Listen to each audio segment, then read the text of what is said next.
মুসলমান হইয়া থাকতে এই কথাটা শুনবেন আৰ হিন্দু হইয়া থাকতে এই কথাটা শুনবেন না। ড্ৰাগছ মদ ভাং খোৱা ব্যক্তিৰ জানাজা নামাজ নপঢ়ে ইমামে।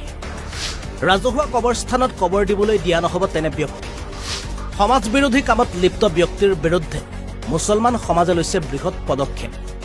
ড্ৰাগছ খোৱা ব্যক্তি, ড্ৰাগছ ব্যৱসায় কৰা ব্যক্তি আৰু এনেকুৱা মদ খোৱা ব্যক্তি, এনেকুৱা অসামাজিক কামৰ লগত বেয়াকৈ জড়িত হোৱা ব্যক্তিসকল যদি মৃত্যু হয় তেওঁলোকৰ জানাজাত আমাৰ সমাজৰ ইমামসকল চামিল নহ'ব, জানাজা নকৰিব বা তেওঁলোকক আমাৰ কবৰস্থানবিলাকত তেওঁলোকক কবৰস্থ কৰিবলৈ জেগা দিয়া নহ'ব।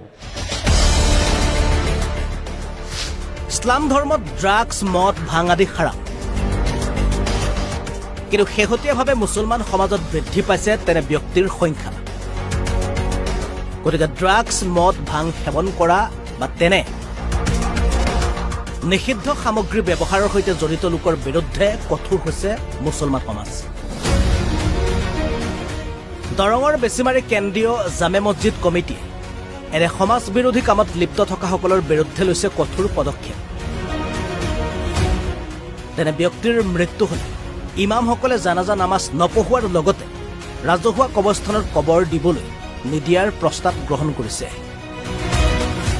ইয়াৰ বাবে সজাগতা সৃষ্টি কৰিবলৈ বিভিন্ন পদক্ষেপ গ্ৰহণ কৰিব ইছলাম সমাজে।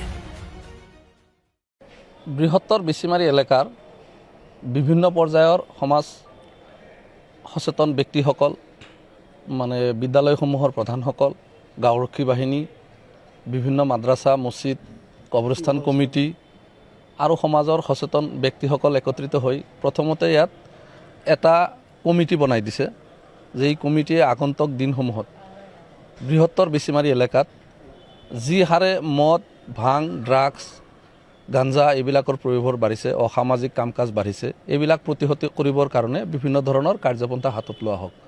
তাৰে ভিতৰত এক উল্লেখযোগ্য সিদ্ধান্ত হৈছে যে আমাৰ বেছিমাৰী কেন্দ্ৰীয় জামে মছজিদ পৰিচালনা সমিতিয়ে আমি এটা আহ্বান জনাইছোঁ এই অঞ্চলৰ বৃহত্তৰ মছজিদসমূহৰ, মাদ্ৰাছাসমূহৰ, কবৰস্থানসমূহৰ সভাপতি সম্পাদকসকলক যে আমাৰ এই অঞ্চলত ড্ৰাগছ খোৱা ব্যক্তি, ড্ৰাগছ ব্যৱসায় কৰা ব্যক্তি আৰু এনেকুৱা মদ খোৱা ব্যক্তি, এনেকুৱা অসামাজিক কামৰ লগত বেয়াকৈ জড়িত হোৱা ব্যক্তিসকল যদি মৃত্যু হয় তেওঁলোকৰ জানাজাত আমাৰ সমাজৰ ইমামসকল চামিল নহ'ব, জানাজা নকৰিব বা তেওঁলোকক আমাৰ কবৰস্থানবিলাকত তেওঁলোকক কবৰস্থ কৰিবলৈ জেগা দিয়া নহ'ব।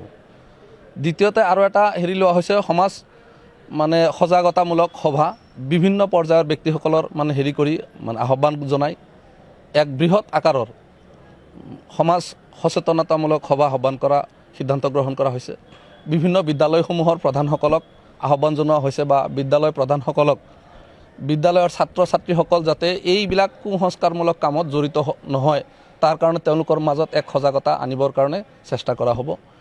আৰু এটা সিদ্ধান্ত লোৱা হৈছে আপোনাৰ এই অঞ্চলৰ যিবিলাক মছজিদ আছে, মছজিদবিলাকত জুমাৰ নামাজৰ সময়ত বহুত ব্যক্তি জমা হয়, বহুত মানুহ গোট খায় আৰু মছজিদসমূহত যায় আমাৰ এই কমিটিয়ে বৃহত্তৰ বেছিমাৰীৰ যি কমিটি এখন বনাই দিছে আজি, এই কমিটিৰ ব্যক্তিসকলে যায় মছজিদসমূহত আমি প্ৰচাৰ কৰিব লাগে যে গাৰ্জিয়ানসকল যাতে, সমাজৰ ব্যক্তিসকল যাতে সচেতন হয় আৰু সকলো স্তৰৰ ৰাইজে যাতে এই কুসংস্কাৰ, কুব্যাধিসমূহ নিৰ্মূলৰ কাৰণে যৎপৰোনাস্তি চেষ্টা কৰে। এই বিষয়ে আমি সজাগতাৰ কাৰণে মছজিদসমূহত যাই তেওঁলোকক আহ্বান জনোৱা